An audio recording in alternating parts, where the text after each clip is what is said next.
तो बाबा बागेश्वर ने यह बिगुल बजा दिया है।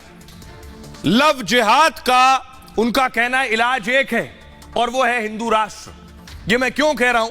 क्योंकि जिस दिन साक्षी की हत्या की तस्वीरें आई उस दिन से बाबा बागेश्वर गुस्से में है। उसके बाद देश के अलग अलग शहरों से इस तरह की घटनाएं सामने आ रही। अब बाबा बागेश्वर का कहना है क्या देश हिंदू राज बनेगा तभी लव जिहाद का समाधान होगा? क्यों कह रहा हूं मैं? अगली तस्वीर दिखाइए।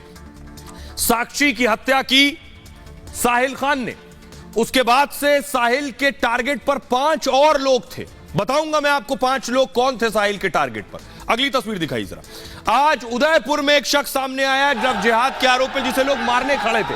फुल स्क्रीन लीजिए जरा तस्वीर एम्बियंस के साथ। देखिए तस्वीर आप देख रहे हैं। ये इस शख्स पर लव जिहाद का आरोप था। इस शख्स पर लव जिहाद का आरोप था। उदयपुर कोर्ट से बाहर लाया गया लाल टी शर्ट वाला शख्स। हजारों की भीड़ कोर्ट के बाहर थी जो इसे मारने के लिए उतावली बैठी थी। फुल आवाज बढ़ाई जरा इसकी।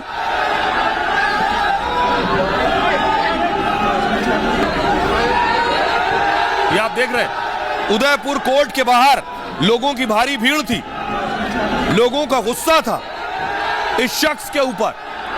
इसके ऊपर लव जिहाद का आरोप लगाया। उसके बाद पुलिस ने गिरफ्तार किया। अगली तस्वीर दिखाई आप देख रहे हैं। अब ये बरेली की तस्वीर मैं आपको दिखा रहा हूं। बरेली से भी लव जिहाद का मामला एक सामने आया है। बरेली अकेले ने। अगली तस्वीर दिखाई।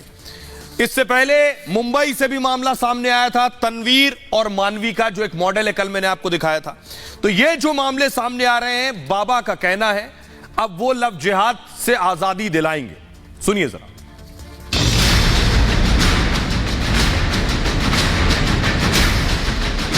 साक्षी की बेरहमी से हत्या के बाद देश के अलग अलग राज्यों से लव जिहाद की खबरें आ रही हैं। लव जिहाद को लेकर बाबा बागेश्वर ने सबसे बड़ा ऐलान कर दिया है। बाबा ने हुंकार भरते हुए कहा है कि अब हिंदू राष्ट्र ही लव जिहाद को रोक सकता है। देश को हिंदू राष्ट्र बनाएंगे तभी लव जिहाद पर लगाम लगेगी। बाबा बागेश्वर ये बात क्यों कर रहे हैं? ये बात इसलिए कर रहे हैं क्योंकि सबसे पहले मैं आपको बताऊं, पिछले दिनों साक्षी का जो हत्यारा था साहिल ने अकेले साक्षी को नहीं मारा। साहिल की रिमांड खत्म हुई। पुलिस ने आज उसे कोर्ट में पेश किया। 3 दिन की रिमांड बढ़ गई। लेकिन साहिल 5 लोगों को मारने वाला था। उसके टारगेट पर 5 लोग थे। देखिए जरा कौन वो 5 लोग हैं जो साहिल के टारगेट पर थे साक्षी के अलावा। साहिल की पुलिस ने 3 दिन की रिमांड और ली है। बगटाइए प्लीज। दावा है कि साहिल पूछताछ में सपोर्ट नहीं कर रहा है। पुलिस केस की कड़ियां जोड़ने की कोशिश कर रही है। पूछताछ में साहिल बार बार अपने बयान बदल रहा है। खुलासा यह हुआ कि साहिल ने 3 से 4 दिन पहले प्लान बनाया। साहिल के रडार पर साक्षी, प्रवीण और 2 से 3 और युवक थे। मर्डर के लिए 5 लोगों की साहिल ने एक लिस्ट तैयार की थी। रविवार को जो पहले मिलता उसकी हत्या साहिल कर देता। साक्षी को बुलाने पर आ गई, इसलिए साक्षी का मर्डर कर दिया साहिल।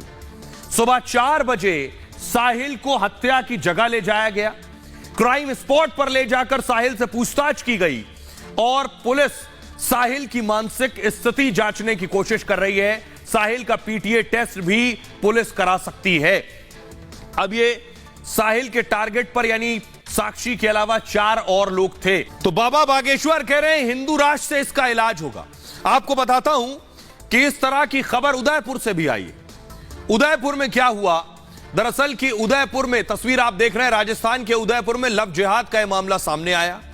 युवती का कहना है कि मोहम्मद आसिफ नाम के युवक के साथ उसकी दोस्ती थी। धीरे धीरे आसिफ उससे शादी करने और धर्म परिवर्तन करने का दबाव बनाने लगा। युवती ने कहा जब उसने दोस्ती तोड़ने की बात कही तो आसिफ उसे धमकाने लगा। इतना ही नहीं, इस मामले में आसिफ ने कहा कि धर्म परिवर्तन कर लो नहीं तो तुम्हें बदनाम कर दूंगा। मेरा नंबर वायरल करने की धमकी दी। लड़की का कहना है तुमको अल्लाह की राह पर चलना होगा, हर हाल में सुन्नत पढ़ना है। तुमने ऐसा नहीं किया तो समझ लो तेरे टुकड़े टुकड़े कर दूंगा।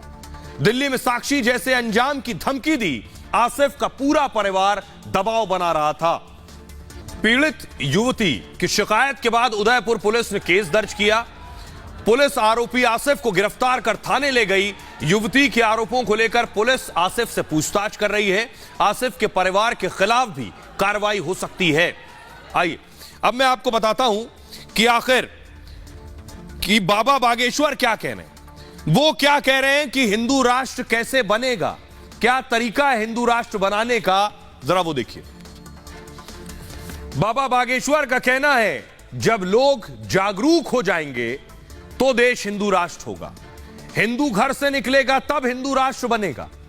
लालच देकर धर्मांतरण रुकेगा तब हिंदू राष्ट्र बनेगा। धर्म परिवर्तन जब नहीं होगा तब हिंदू राष्ट्र बनेगा। धर्म के नाम पर युद्ध रुकेगा तब हिंदू राष्ट्र बनेगा। जाति के नाम पर लड़ना बंद होगा तब हिंदू राष्ट्र बनेगा।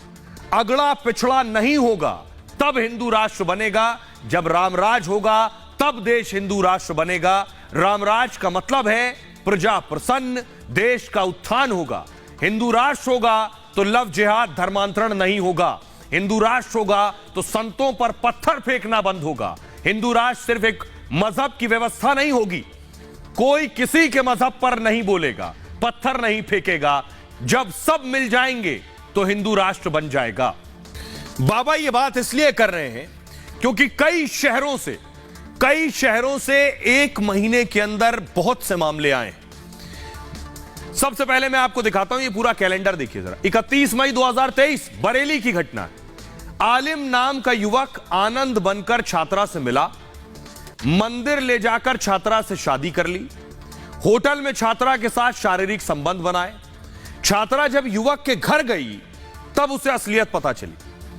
आरोपी युवक का असली नाम आलिम है, वो मुस्लिम है। आलिम और परिवार ने धर्म बदलने का दबाव बनाया लड़की पर। आरोप है ऐसा न करने पर युवती के साथ मारपीट भी की। युवती ने बरेली के थाने में एफआईआर दर्ज कराई। अगला नाम देखिए, अगली घटना है 30 मई की। 30 मई झारखंड रांची से खबर। तनवीर ने यश बनकर मानवी को फंसाया। तनवीर रांची में मॉडलिंग इंस्टीट्यूट चलाता है। नशा देकर रेप करने, जान से मारने का आरोप लगा। शादी के लिए धर्म बदलने का दबाव बनाया। मानवी ने मुंबई पुलिस को लिखित शिकायत दी है। दूसरा मामला 12 मई 2023 हल्द्वानी उत्तराखंड का। फरमूद ने अनमोल बनकर दोस्ती की। हिंदू युवती के साथ ही काम करता था यह युवक। शादी का झांसा देकर युवती के साथ संबंध बनाए। कुछ समय बाद युवती को फरमूद का सच पता चल गया। पीड़ित की शिकायत पर आरोपी के खिलाफ केस दर्ज हुआ। 28 मई 2023 शाहजहांपुर उत्तर प्रदेश। नावेद ने पहचान छिपाकर सीमा को फंसाया। नावेद सीमा के साथ लिव इन में रहने लगा और सीमा जब प्रेग्नेंट हो गई तो शादी का दबाव बना रही थी। नावेद ने साथी के साथ मिलकर उसकी हत्या कर दी। पुलिस ने आरोपी को गिरफ्तार कर लिया। अगला मामला 1 जून 2023 छत्तीसगढ़ का है और दानिश ने नाम छिपाकर युवती से शादी की। युवती दानिश के साथ लिव इन में रहने लगी और दानिश युवती पर धर्म बदलने का दबाव बना रहा था। युवती ने मना किया तो उसे प्रताड़ित करने लगा। युवती का गर्भपात कराने के लिए गलत दवाएं खिलाई उसे। अस्पताल में इलाज के दौरान उसकी मौत हो गई। परिवार ने आरोपी के खिलाफ शिकायत दी है। अब आपको बताता हूं, बाबा कह रहे हैं हिंदू राष्ट्र बनेगा तब लव जिहाद पर लगाम लगेगी, लेकिन लव जिहाद पर कानून है देश के अलग अलग राज्यों में। देखिए जरा कानून क्या कहता है। लव जिहाद पर जो कानून है, सबसे पहले उत्तर प्रदेश की बात करूंगा। योगी के राज में विवाह के लिए जबरन धर्म परिवर्तन अपराध है। अगर शादी हुई तो अवैध मानी जाएगी ऐसी शादी। धर्म परिवर्तन करने के लिए मैजिस्ट्रेट से अपील करेंगे। अगर धर्म परिवर्तन करना है 60 दिन पहले मैजिस्ट्रेट को प्रार्थना पत्र भेजना होगा, यानी 2 महीने पहले। अगर लव जिहाद हुआ तो गैर जमानती धाराएं लगेंगी। दोषी होने पर 1 से 5 साल तक की सजा होगी। यह यूपी में। मध्य प्रदेश में देखिए, धर्म परिवर्तन के लिए 60 दिन पहले अपील करें, वहां भी 2 महीने पहले अपील करें। इच्छा संबंधी घोषणा पत्र सौंपना होगा, मैजिस्ट्रेट को देना होगा। जांच के बाद ही धर्म परिवर्तन मान्य माना जाएगा। अगर दोषी पाए गए तो 10 साल तक की सजा हो सकती है। हिमाचल प्रदेश में भी कानून है। हिमाचल में मैजिस्ट्रेट से अपील करनी होगी पहले और 30 दिन पहले इच्छा संबंधी घोषणा पत्र देना होगा। इन 30 दिनों में धर्म परिवर्तन की स्वेच्छा की जांच की जाएगी कि आप ये स्वेच्छा से, मर्जी से कर रहे हैं, किसी के दबाव में, किसी लालच में, शादी के लिए नहीं कर रहे हैं। दोषी पाए जाने पर 1 से 5 साल तक की सजा हो सकती है।